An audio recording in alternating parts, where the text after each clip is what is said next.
The rope fell silent at 11:47 on a Tuesday morning in 1859. No witness would step forward to describe what happened in that cabin bedroom, but the mountains of eastern Kentucky have a way of keeping secrets until someone brave enough asks the right questions. This is the story of how a 15-year-old girl named Celia ended a cycle of violence that had poisoned 3 generations of women, and why the truth stayed buried for over a century and a half. The Harlan County hills in autumn carried the scent of dying leaves and wood smoke, but inside the Morrison cabin, the air tasted of something else entirely: fear. It clung to the rough-hewn walls like moisture, settling deepest in the corners where shadows gathered longest. The floorboards, worn smooth by decades of bare feet, creaked with the weight of secrets too heavy for timber to bear. Celia had learned to move like smoke through these rooms. At 15, she possessed the kind of careful silence that only comes from years of avoiding attention. Her bare feet knew every loose board, every squeaking nail. She could cross the main room without disturbing the dust motes dancing in the morning light streaming through the single window. But on this particular October morning, silence would not save her. Martha Morrison lay in the back bedroom, her breathing shallow, and labored from the fever that had claimed her for 3 days.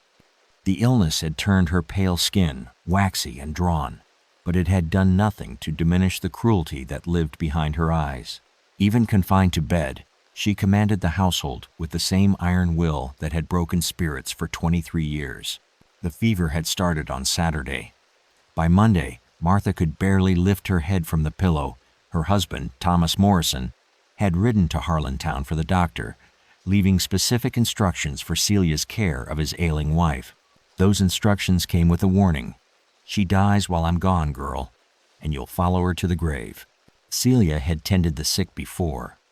Her mother, Rose, had taught her the old ways, which herbs drew poison from wounds, how to cool a fever with wet cloths, when to offer water, and when to withhold it. But Rose was 7 years dead, buried in the unmarked plot behind the cabin where the Morrison family disposed of their property. Property. That's what Celia was in the eyes of the law. Human chattel, purchased along with the land when Thomas Morrison decided to try his hand at farming the Kentucky mountains. The bill of sale, dated March 15, 1852, listed her as one Negro girl, approximately 8 years of age, suitable for household duties. The document made no mention of her name. What would you do if your entire existence depended on keeping someone alive who had spent years ensuring your mother's death? Celia moved through the cabin with practiced efficiency, gathering the supplies she would need for another day of tending Martha Morrison. Clean rags torn from worn-out clothing, a wooden bowl for water, the last of the willow bark tea that might ease the woman's pain. But as she approached the bedroom door, something stopped her cold. Martha Morrison was awake, and she was smiling. "Come here, girl," Martha whispered, her voice barely audible but carrying the same venom it always had. "I want to tell you something about your mother." The room fell away. The morning light dimmed. Everything Celia had learned about survival, about staying invisible, about enduring, crystallized into a single moment of perfect clarity. Her hand found the length of rope hanging from the nail beside the door, the same rope Thomas Morrison used to secure the cabin at night.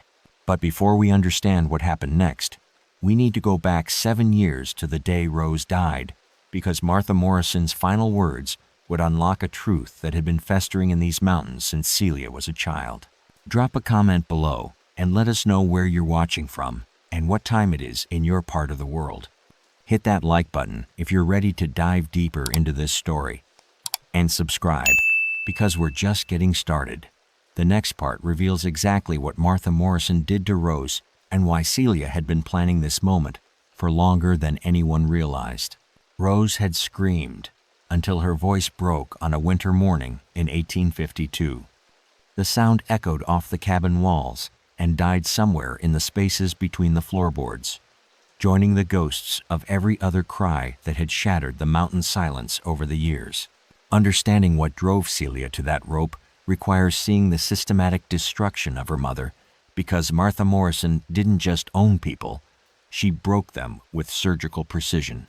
The Harlan County records from 1852 paint a picture of prosperity for the Morrison household.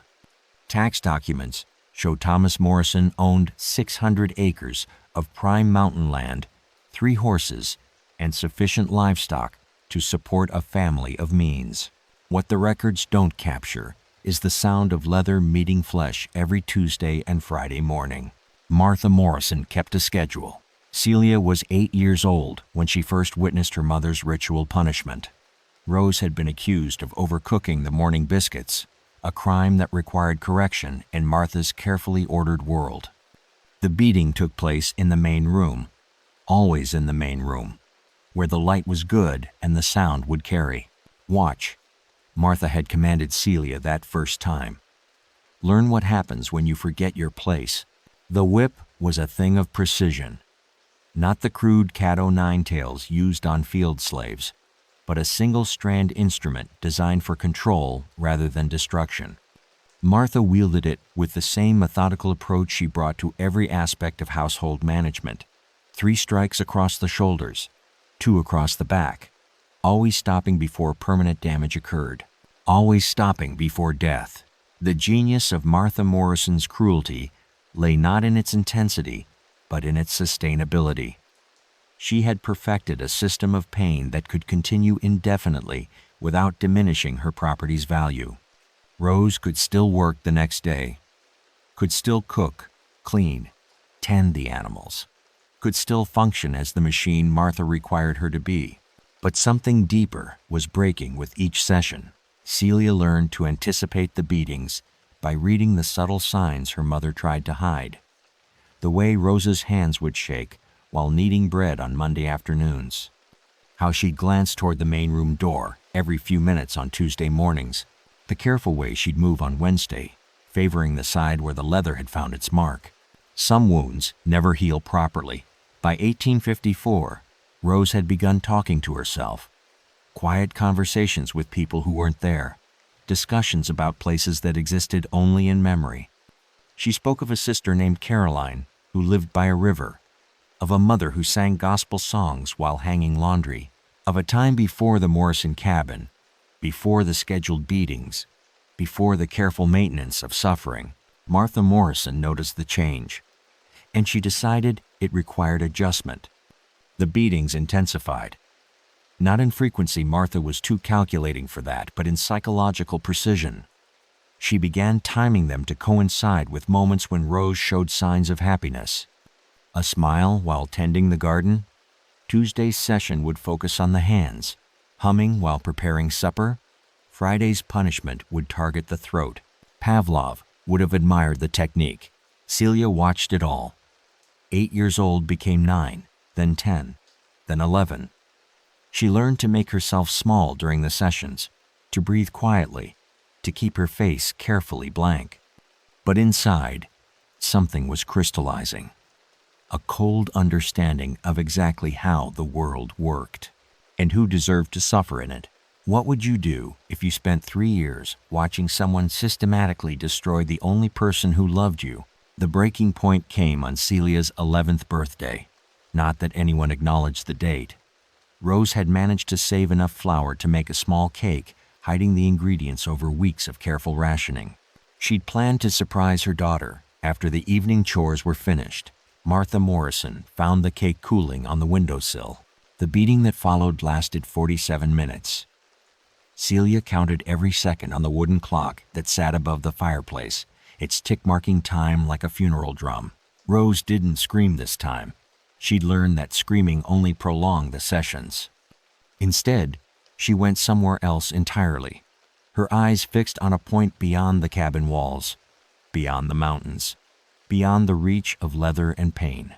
When it was over, Rose couldn't walk for 3 days, but Martha Morrison had made a crucial mistake.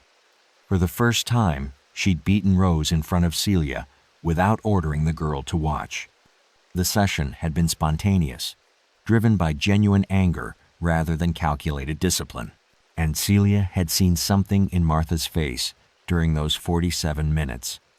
Something that looked disturbingly like pleasure, The woman who owned them didn't just enjoy the power, she needed the pain, which meant Martha Morrison had a weakness.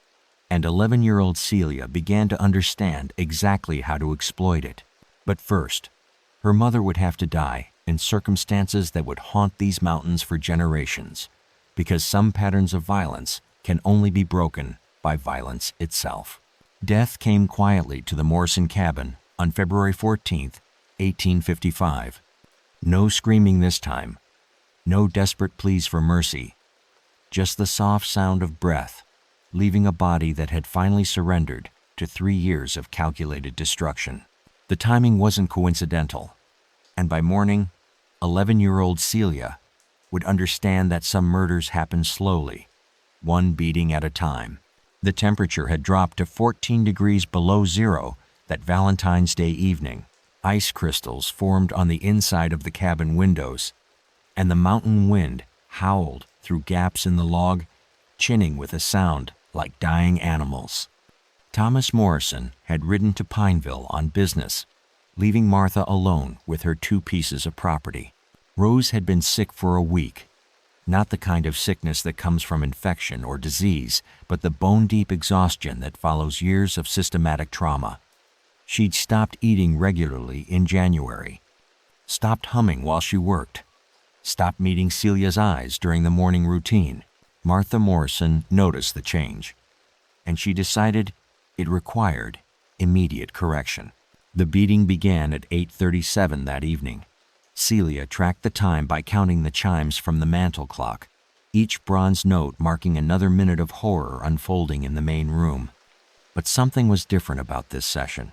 Martha's usual clinical precision had been replaced by genuine fury. Rose had committed the unforgivable sin of becoming inconvenient. "You think you can just stop working?" Martha's voice cut through the cabin like a blade. "Think you can lay around feeling sorry for yourself while I do everything?" The whip cracked against flesh with mechanical regularity. But Rose didn't flinch anymore, didn't cry out, didn't even seem to register the pain. She knelt in the center of the room with her hands flat on the floor, staring at a point somewhere beyond the far wall. Martha Morrison realized she was losing control of her favorite possession. The beating escalated. Not just the whip now, but fists, boots, anything within reach. A wooden ladle from the kitchen, the iron poker from beside the fireplace. Martha was no longer administering discipline, she was trying to break through to wherever Rose had gone. But Rose had traveled too far to come back. At 9:43, something snapped. Not bone, though. Several ribs cracked during the assault, but something deeper. The invisible thread that had kept Rose tethered to the world finally severed. She collapsed face first onto the floor and didn't get up. Martha stood over the motionless form, breathing hard, her dress torn and stained with blood. For the first time in 3 years, the cabin was completely silent. Rose was still alive, but barely. Her breathing came in shallow gasps, each exhale weaker than the last. Blood pooled beneath her face, where her nose had broken against the floorboards.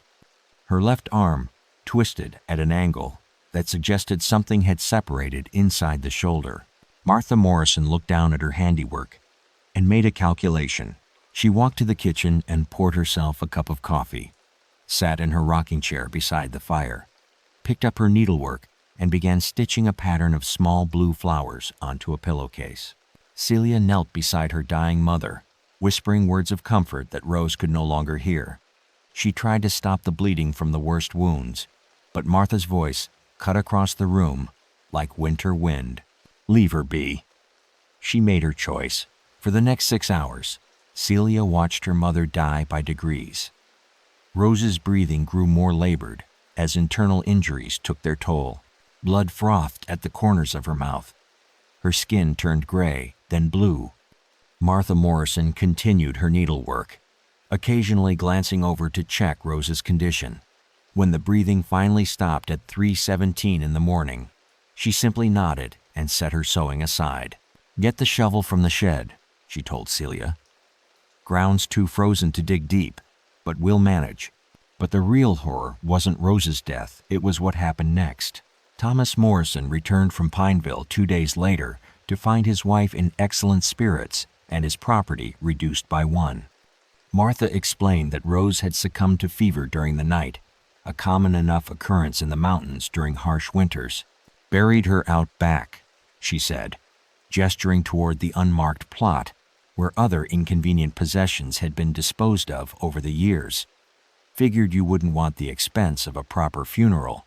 Thomas accepted the explanation without question. Slaves died. It was the natural order of things, especially during Kentucky winters.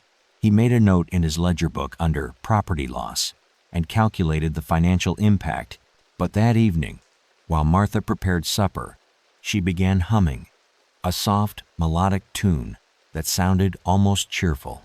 And when she served Celia a bowl of thin vegetable soup, she smiled the first genuine smile the girl had ever seen on the woman's face. Martha Morrison had enjoyed watching Rose die, and now she was wondering what other entertainment her remaining property might provide. What would you do if you realized the person who killed your mother was planning to do the same thing to you? Celia understood her situation with crystalline clarity. She was 12 years old, completely alone, and owned by a woman who had discovered that murder could be even more satisfying than torture. Martha Morrison had crossed a line that night, and there would be no going back. But Celia had learned something important during those 6 hours of watching her mother's life ebb away. She'd learned that patience could be a weapon, that watching carefully could reveal weaknesses, that even monsters made mistakes when they got too comfortable. And Martha Morrison was about to get very comfortable indeed, because she thought she'd broken the last person in the world who might pose a threat to her carefully ordered life. She had no idea that 12-year-old Celia had been taking notes for years, cataloging every cruelty, every weakness, every moment when Martha's guard dropped just enough to reveal the frightened woman hiding beneath the surface. The game was about to change, but it would take 7 more years of planning before Celia was ready to make her move. 7 years during which Martha Morrison would discover that some children learn to survive by becoming exactly what their circumstances require them to become. Celia learned to kill slowly over the next 7 years, though Martha Morrison never noticed the education taking place under her own roof. By 1859, the girl had become something far more dangerous than a broken slave. She had become a student of violence. The transformation required perfect camouflage, because Martha Morrison was watching for any sign of defiance that might require correction. The first lesson came 3 months after Rose's death. Martha had been complaining about persistent headaches, sharp pains that struck without warning, and left her bedridden for hours. She blamed the mountain air, the changing seasons, stress from managing the household alone. She never suspected the willow bark tea. Celia had discovered that certain plants, when prepared incorrectly, could cause more harm than healing. Too much willow bark brought headaches instead of relief. Pokeweed root, when dried improperly, created stomach cramps that lasted for days. Even common herbs like foxglove could become dangerous when the dosage exceeded safe limits. The girl began experimenting. Nothing dramatic that would have drawn suspicion. Just small miscalculations in her preparation of Martha's remedies. A pinch too much of this, slightly too little of that. The result was a steady deterioration in Martha's health that seemed perfectly natural to anyone who might ask questions. Thomas Morrison noticed his wife's declining condition, but attributed it to the isolation of mountain life. Women grew melancholy in the wilderness. Everyone knew that. The harsh winters and long stretches of solitude took their toll on delicate constitutions. He never thought to examine the girl who prepared Martha's food and medicine. Celia's second education came from watching the Morrison marriage deteriorate.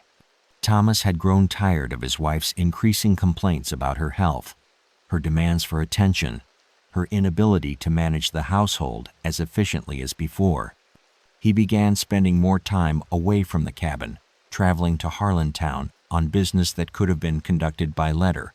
Martha Morrison was being abandoned, degree by degree, and she knew it. The knowledge made her more vicious toward the one person who couldn't leave. Celia bore the brunt of Martha's frustration as the woman lashed out at anything within reach. But something had changed in the dynamic since Rose's death. Martha no longer derived the same satisfaction from physical punishment. She had tasted something richer than simple cruelty. She had watched someone die slowly, and the memory haunted her in ways she couldn't articulate. Martha began talking to Celia during the long winter evenings when Thomas was away. Not conversation exactly, but monologues that revealed the twisted landscape of her inner world. She spoke about the burden of maintaining order in a household where people needed constant correction, about the responsibility of owning property that required discipline to remain valuable, about how peaceful Rose had looked in those final moments. She finally understood her place, Martha would say, staring into the fire while Celia cleaned the evening dishes. All those years of fighting me, and in the end, she learned to accept what she was. These conversations taught Celia something crucial.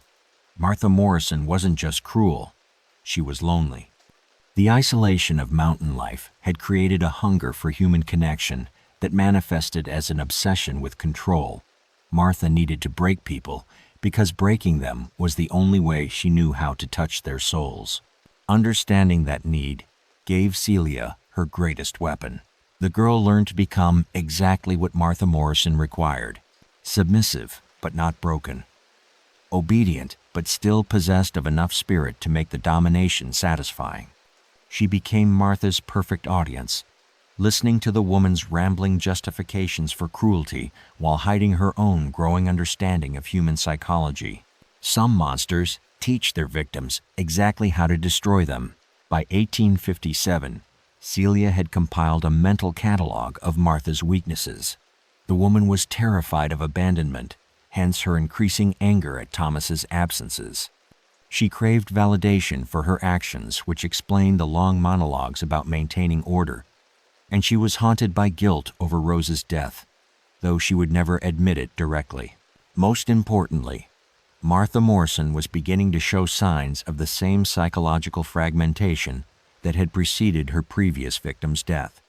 The isolation, the guilt, the constant need to justify her actions, they were eating away at her sanity like acid. Celia began to push. Gently, she started asking innocent questions during Martha's evening monologues. Do you think my mother understood why you had to punish her? Was she grateful in the end for the correction you provided? Do you miss having someone who needed such careful guidance? The questions were designed to make Martha confront the reality of what she had done while providing her with justifications she desperately wanted to believe. Each conversation pushed the woman deeper into a psychological maze with no exits. Martha Morrison was driving herself insane, and Celia was providing the map. What would you do if you realized the person who destroyed your family was begging you to help them destroy themselves? The final phase of Celia's education began in the spring of 1858. Martha had been showing signs of increasing instability, talking to herself, forgetting simple tasks, experiencing episodes where she seemed to forget where she was entirely. Thomas Morrison, concerned about his wife's condition, had begun discussing the possibility of sending her to the state asylum in Lexington. The threat of abandonment pushed Martha over an edge she hadn't known existed. She began fixating on Celia with an intensity that made the girl's skin crawl. Not sexual interest, Martha Morrison's obsessions ran deeper than flesh. She was fascinated by the idea of completing what she had started with Rose, of breaking another person so completely that they would thank her for the privilege of dying. Martha began making plans, small preparations that she thought were subtle. She purchased a new length of rope during a trip to Harlantown, acquired a bottle of laudanum from the traveling doctor, made careful note of Thomas's travel schedule for the coming months. She was planning another murder, and she wanted Celia to understand exactly what was going to happen. Your mother waited too long to learn her place, Martha would say while sharpening the kitchen knives. But you're smarter than she was. You'll understand sooner. The threats weren't idle. Martha Morrison had discovered that killing someone slowly provided a satisfaction that simple torture could never match. She was addicted to the experience of watching life drain away, and Celia represented her next fix. But Martha had made a critical error in her planning. She had spent 4 years teaching Celia exactly how predators think, how they justify their actions, how they choose their moments to strike. And 18-year-old Celia had been a very attentive student because she understood something that Martha Morrison had never grasped. The most dangerous victims are the ones who learn to think like their killers.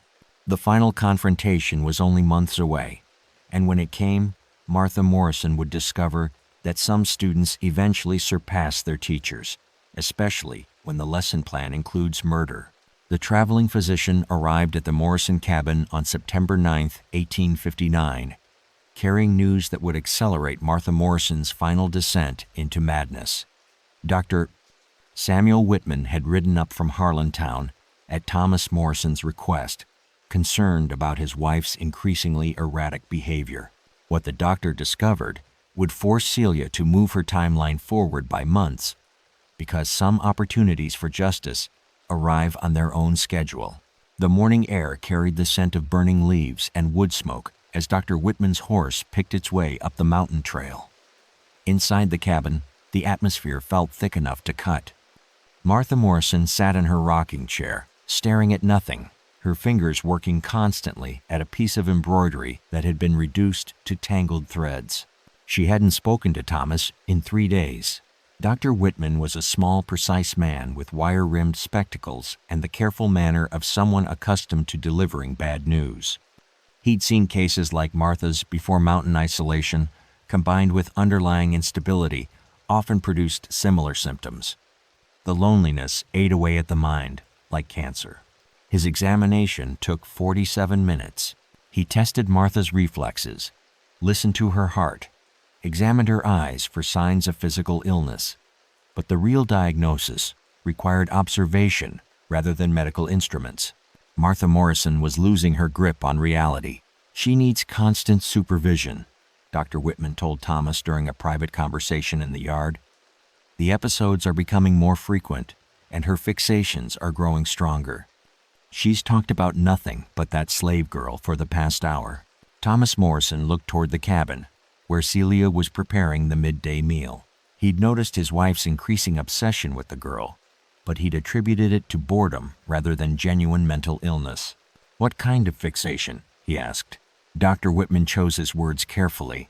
"She believes the girl is plotting against her, claims she's being poisoned slowly, says the girl speaks to her dead mother in the evenings." He paused, studying Thomas's reaction. "She's also expressed some concerning ideas about what should be done to address these imagined threats." The doctor had learned not to be more specific about such matters. Mountain men had their own ideas about justice, and explicit warnings sometimes became suggestions.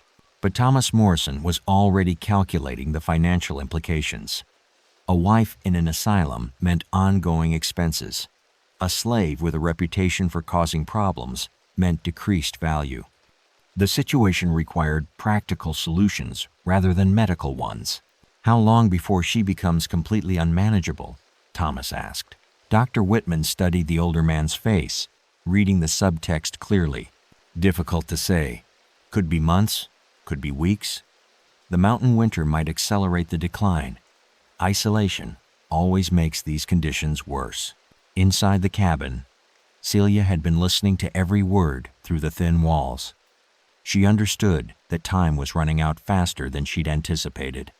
Martha Morrison's madness was reaching a critical point, and Thomas was considering options that might remove Celia from the equation entirely. The girl had been planning to wait until spring, when Thomas's business trips grew longer and Martha's supervision became less constant. But circumstances were forcing her hand. Some plans survived contact with reality. That evening, after Dr. Whitman had departed with a bottle of laudanum and instructions for managing Martha's episodes, the cabin settled into its familiar routine of controlled tension.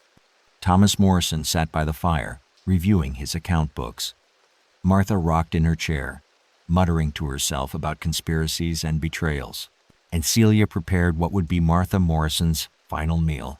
Not poison that would have been too obvious, too easily detected if anyone decided to investigate. Instead, Celia prepared a simple vegetable stew with careful attention to Martha's particular dietary restrictions. The woman had always been sensitive to certain foods, a weakness that Celia had been cataloging for years. Wild mushrooms, improperly identified, could cause hallucinations. Elderberries, if not fully ripened, produced violent stomach illness.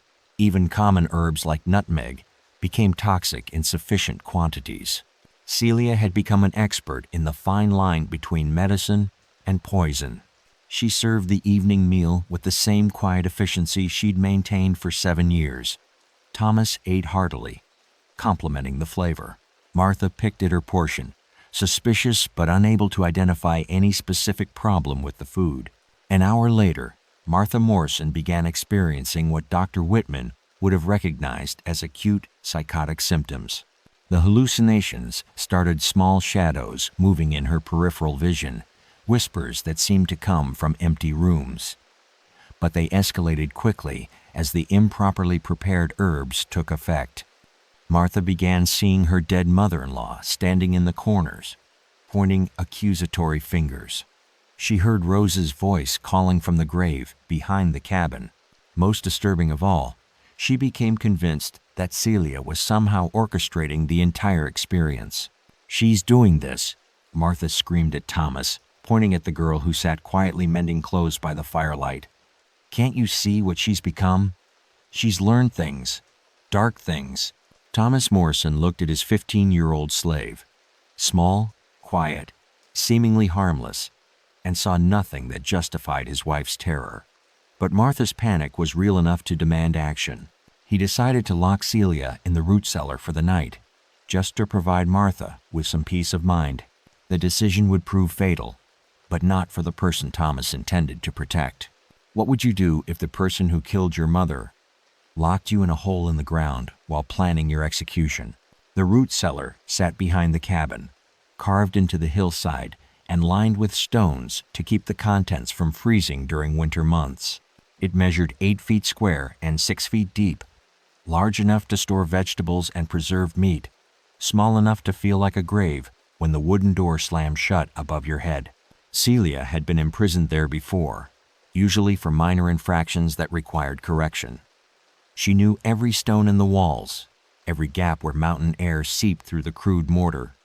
More importantly, she knew about the loose stone near the back corner, the one that concealed a passage Rose had discovered years earlier, a passage that led directly beneath the cabin's main room. As Thomas Morrison secured the cellar door above her head, Celia was already moving toward her escape route, but she wouldn't be using it to flee.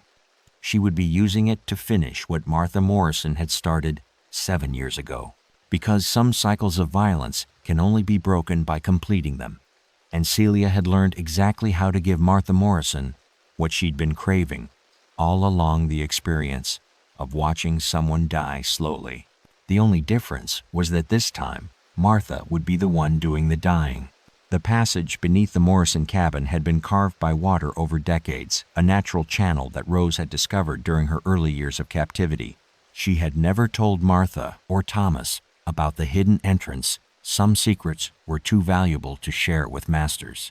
Now Celia would use her mother's final gift to deliver justice that the law would never provide. The loose stone shifted easily under pressure, revealing the narrow opening that led beneath the cabin's foundation.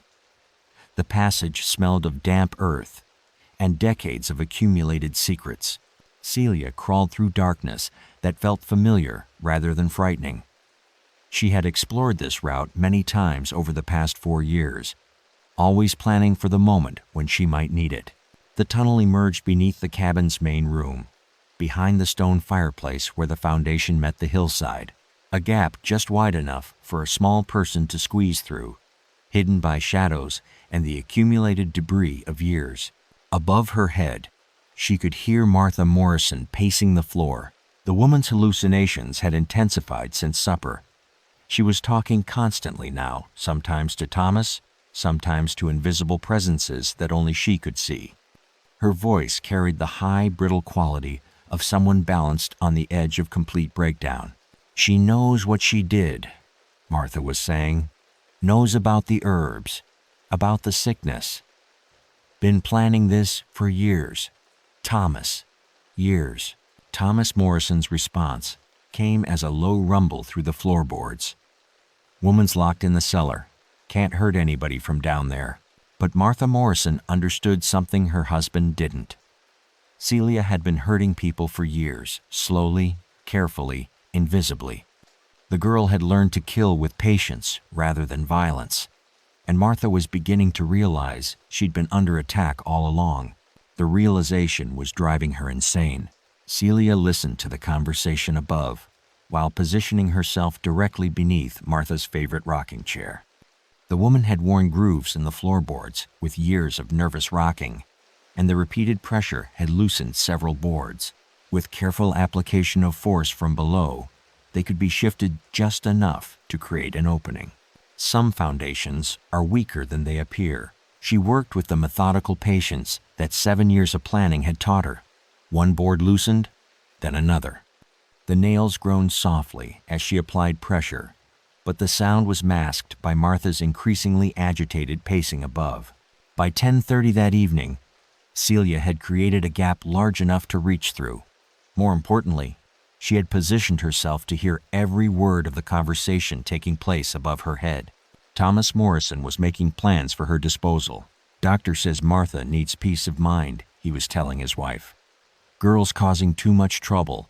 Might be time to sell her downriver. Let someone else deal with the problem." Selling downriver meant the cotton plantations of Mississippi or Louisiana, places where slaves died quickly and quietly, worked to death in conditions that made the Morrison cabin seem merciful by comparison. It was a death sentence delivered in economic terms. Martha Morrison's response chilled Celia to the bone. "Don't sell her," Martha said, her voice suddenly calm and focused. "That would be wasteful. She knows too much about our business here, about how Rose died, about the herbs. Could cause problems for us later." There was a long pause. When Martha spoke again, her words carried the weight of a final decision. "Better to handle it ourselves. Make it look like an accident. Girl tried to escape, got lost in the mountains. Happens all the time during winter."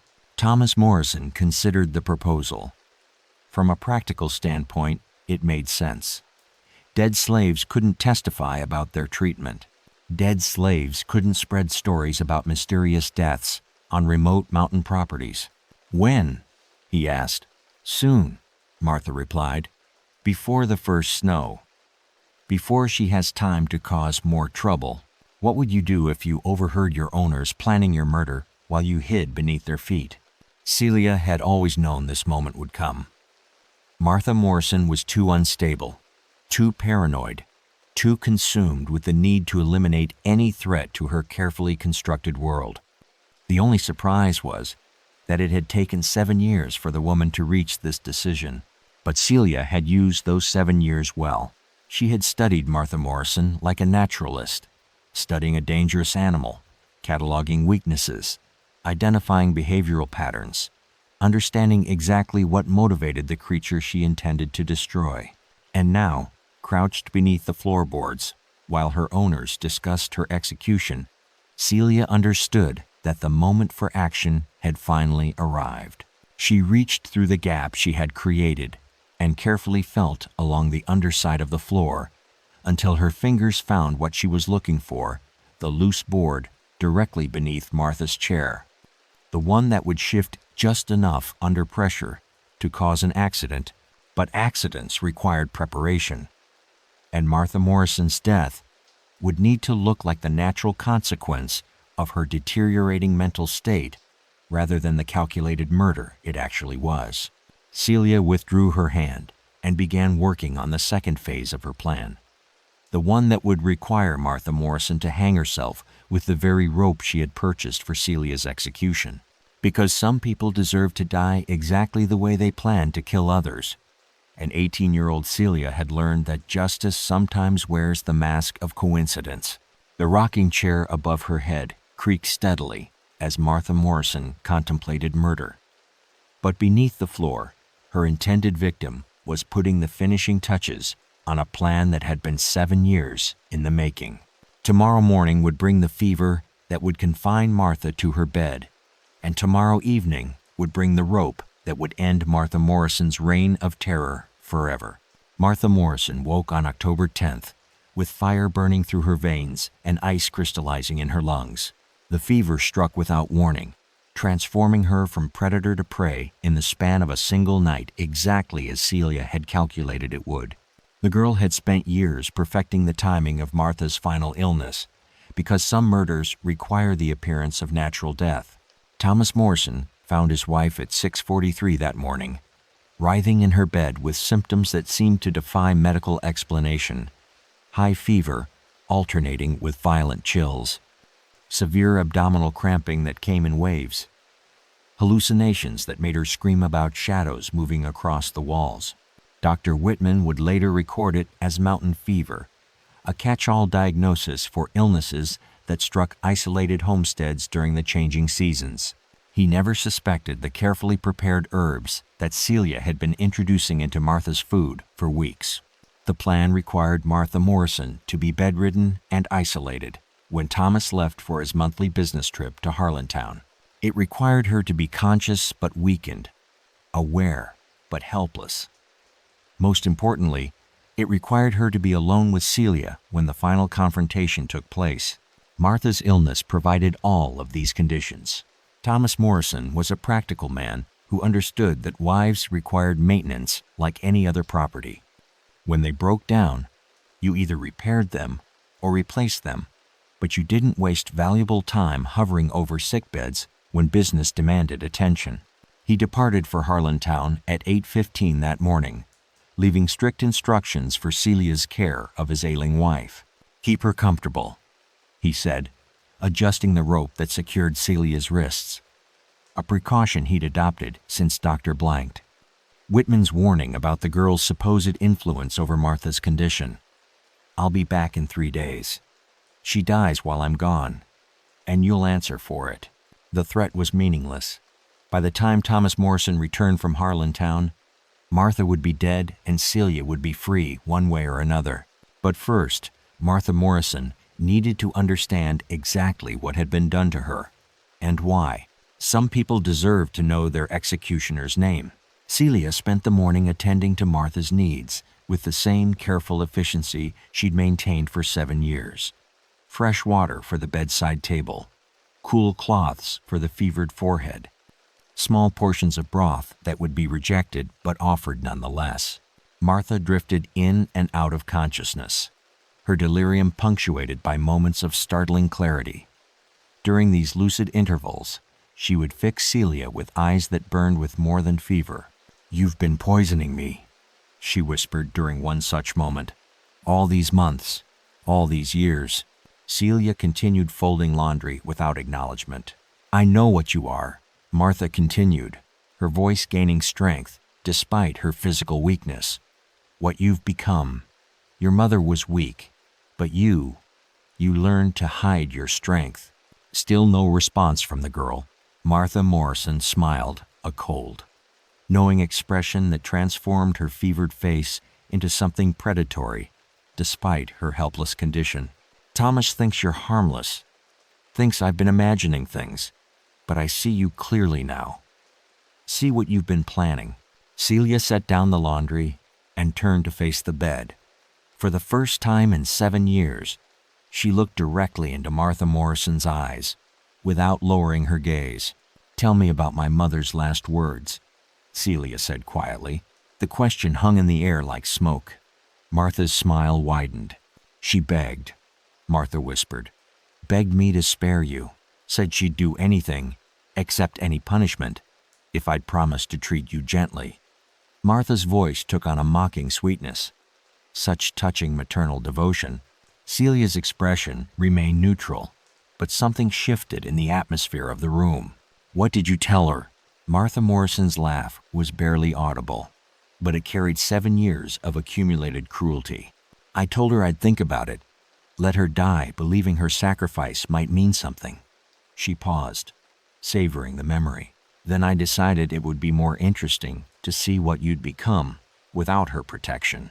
The confession was exactly what Celia had been waiting 7 years to hear. Not because she needed confirmation, she'd understood Martha's cruelty long ago, but because she needed Martha to understand that her death was not random violence, but calculated justice. What would you do if the person who destroyed your family confessed to enjoying every moment of it? Celia reached beneath the bed and withdrew the length of rope that Martha had purchased for her execution. The rope that had been waiting, coiled like a snake, for exactly this moment. Martha Morrison's eyes widened as she recognized her own tool of intended murder. "You can't," she whispered, but her voice carried no conviction. She understood, perhaps for the first time, that actions have consequences, and that some debts demand payment in kind. "My mother taught me to tie knots," Celia said conversationally as she began forming a loop in the rope. "She said it was important for a girl to know practical skills."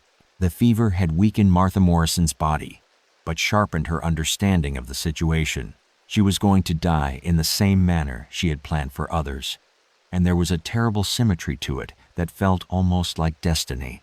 "Thomas will know," Martha said, making one final attempt at negotiation.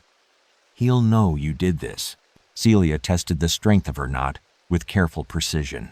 "Thomas will find you exactly where you chose to die," she replied, "in the place where you killed my mother. With the rope you bought to kill me." She paused, meeting Martha's terrified gaze. "He'll think the guilt finally drove you to it. Because some murders are designed to look like suicides, and 18-year-old Celia had learned that the best way to kill someone was to let them destroy themselves." The rope settled around Martha Morrison's throat with the whisper-soft sound of justice finally arriving in the Kentucky mountains. The rope found its mark at 11:47 on that October morning, just as the mountain mist began to lift from the hollows below.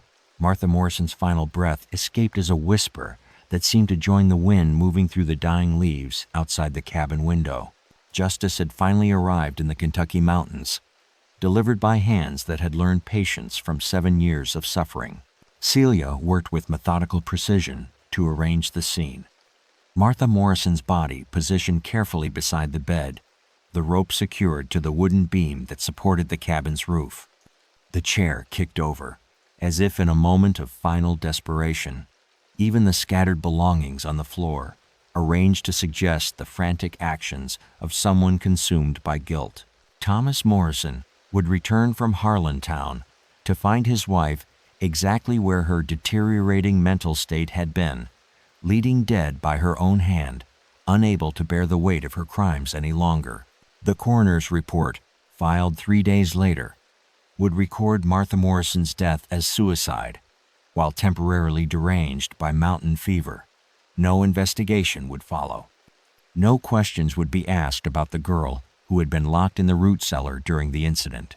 Some deaths are too convenient to examine closely. Celia spent the remaining daylight hours completing her final preparations.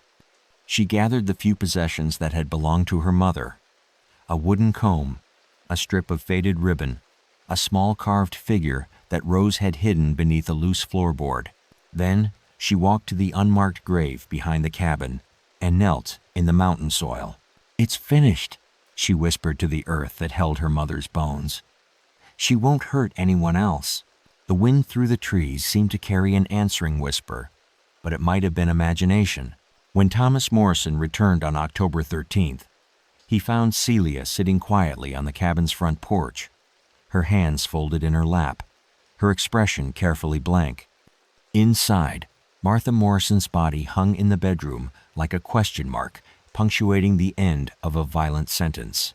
Thomas examined the scene with the practical eye of a man accustomed to managing property and minimizing complications.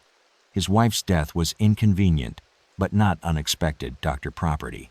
Whitman had warned about the possibility of self-harm during her episodes of derangement. "She say anything before it happened?" he asked Celia. "She talked about guilt," Celia replied truthfully. "About things she'd done, people she'd hurt." Thomas Morrison nodded. That sounded consistent with Martha's increasing obsession with imagined wrongdoing. The mountain isolation had clearly driven her to madness, just as it had driven others before her. He buried Martha Morrison beside the unmarked graves of her victims, though he didn't understand the symbolism of the location. Within a week, Thomas Morrison had made arrangements to sell his mountain property and relocate to Lexington. The isolation had cost him a wife, and he had no desire to repeat the experience. As part of the sale, he included all property and livestock, including one female slave of approximately 15 years. Celia's new owner was a Presbyterian minister named Samuel Hayes, who had purchased the mountain land for use as a religious retreat. Reverend Hayes believed in the redemptive power of honest labor and the possibility of spiritual growth through adversity. He also believed that slavery was inconsistent with Christian doctrine.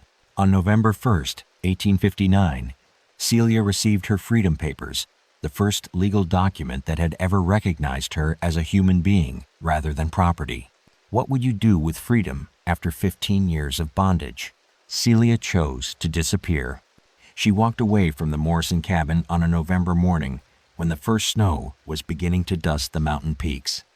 No forwarding address, no final destination, no trace of where an 18-year-old girl with no family and no resources might choose to build a new life. The freedom papers gave her a legal identity, but Celia understood that true freedom meant becoming invisible to anyone who might connect her to the events in Harlan County. Reverend Hayes never reported her departure. In his journals, discovered years later, he wrote only, "The girl chose to seek her fortune elsewhere. May God grant her peace in whatever path she walks." But stories have a way of surviving, even when the people who live them vanish into history. Mountain folk began to whisper about the Morrison place within months of Martha's death. Travelers reported strange sounds coming from the abandoned cabin, the creak of rope, the whisper of footsteps across empty floors. Children dared each other to approach the property on moonless nights, but few had the courage to follow through. Some claimed they heard humming coming from the bedroom where Martha Morrison died. Others swore they saw a young girl walking through the trees behind the cabin, always at dusk, always alone. The stories grew with each telling, as mountain stories always do. By 1865, locals were warning visitors to avoid the Morrison cabin entirely. The place had acquired a reputation for tragedy that extended beyond Martha's suicide. 3 separate families who attempted to settle the property reported unexplained accidents, mysterious illnesses, and the persistent feeling of being watched by unseen eyes. The land reverted to wilderness, claimed by kudzu and mountain laurel. But the legends remained.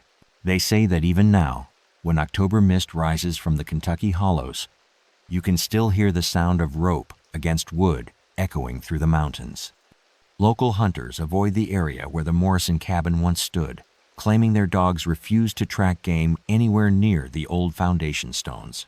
And sometimes, on the clearest autumn nights, people report seeing a young woman walking the ridgeline above Harlan County, always alone, always moving deeper into the mountains, as if searching for something that can never be found.